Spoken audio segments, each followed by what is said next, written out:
Hey guys, welcome. Interesting video today.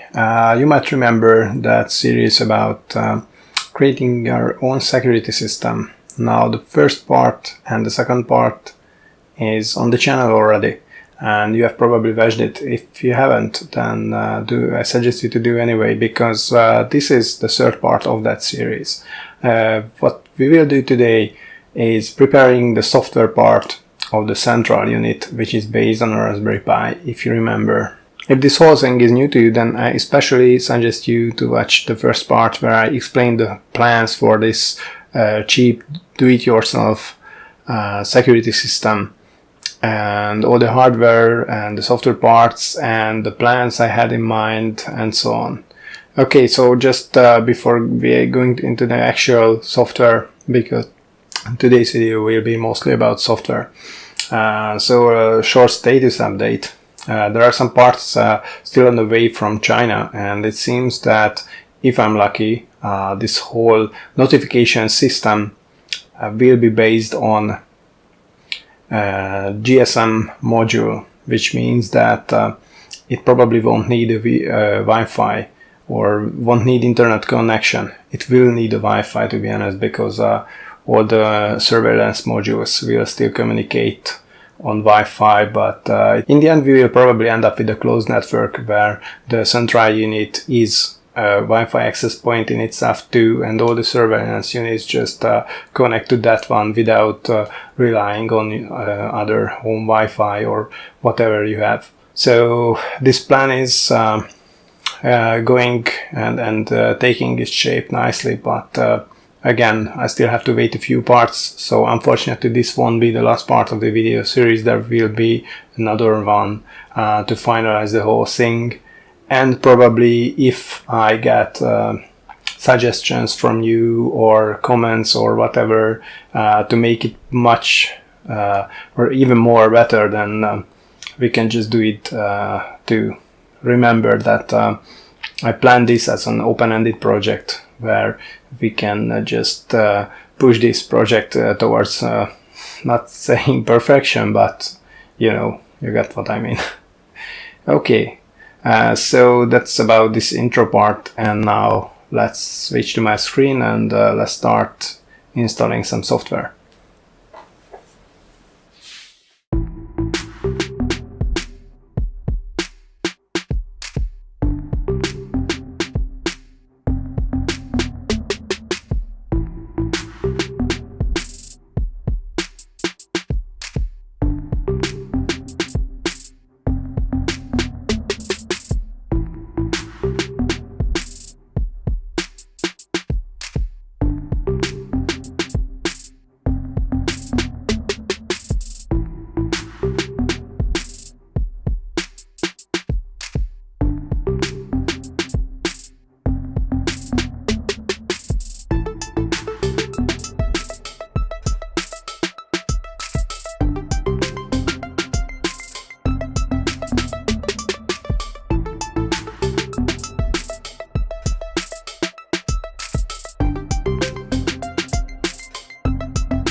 Okay, so just let's stop for a second, see what we're installing here, because obviously this is a Raspberry Pi and we have installed some components needed for MQTT communication, which is the standard for IoT stuff, or at least in our case.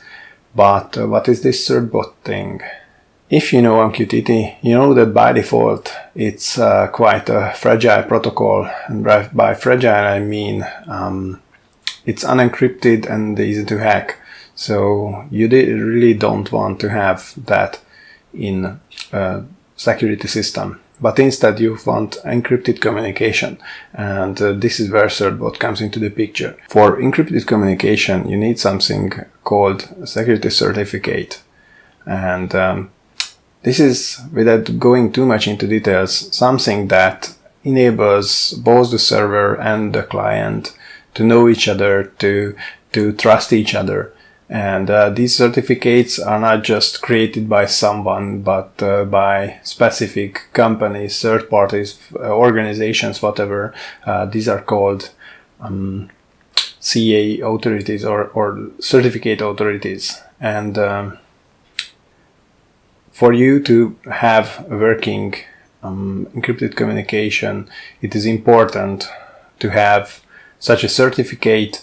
And while technically you can use something which is called a self-signed certificate, it means that the certificate was created by you. It's more for testing purposes and not really for a production-ready system. So all in all, what we are going for here is to have such a certificate which is provided by a trusted CA, and this is LetsEncrypt. This is pretty much the free way to have a free certificate, and it's quite easy to use. So this CertBot is basically just a Linux tool which is installed on your system, and when you run it, it will validate your server. Will prepare the certificate for you, and you must do this in, I think, every 2 months or something like that. I will have to check that. But the point is that you can set it up to refresh the certificate regularly, providing you the way to have a certificate that is always trusted, always fresh, and never expires. Because by default, as far as I remember, they expire in like 60 or 90 days. Yeah, days, not months. By the time this CertBot installation and the process of executing CertBot finishes, it will provide you with a set of files. Those are the certificate files you will need, and you have already seen the MQTT broker configuration where I configured the path of those files. So we will use those to encrypt the communication. Finally, you need one last thing to have CertBot successfully carry out this job. It just basically requires you to open up your firewall on your router and have ports 8080 and 443 enabled to pass through, and you need to route those to your Raspberry Pi. If you're not planning to use it for any servers stuff or something like that, then you can just get rid of these after you have executed CertBot. But for at least temporarily, you will need to open up those ports. Be careful though, because obviously those ports are targets for hackers and so on. So don't leave them that way, opened up just like that, unless you know what you're doing. Also, beyond opening up those ports, there's one more thing that is required for CertBot to work properly, and it is a domain name. So you will have to have one to configure it, as you will see in the example later on. It can be anything like a freely provided subdomain or a dynamic DNS or whatever, but you will definitely need a domain name. In case you lost track of this whole security configuration with the certificate, with the domain name or whatever, just shout out in the comments, because I understand that right now I'm pushing a lot of information into a tiny piece of a video and it might not be clear for everyone, and I'm sorry for that. But I don't want to have this whole software installation and configuration part too long. I want to concentrate on more of the hardware and more on the actual security functionality of this whole system. But anyway, if there's a need, I can also create a tutorial, a full-blown tutorial on how to use LetsEncrypt, how to set up this whole encryption stuff, even outside the boundaries of this current project. So if you need a helping hand with that, then let me know. Okay, point is, let's get back to installing CertBot and let's see how this thing goes.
Okay, so this is the point where we have our Raspberry Pi, and on the Raspberry Pi we have a Mosquitto MQTT broker with a secure connection to the outside world, and we also have Home Assistant up and running, but they are still not configured to work together. So next we will just configure Home Assistant to use Mosquitto, and next we will configure a simple sensor to show how all this works out.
So that wasn't particularly hard, was it?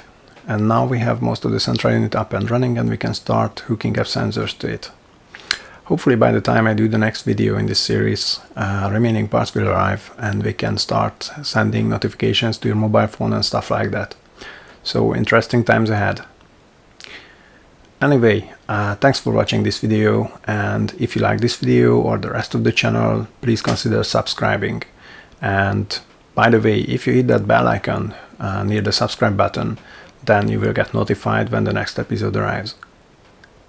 Okay guys, it's time to say thanks once again and goodbye. See you next time.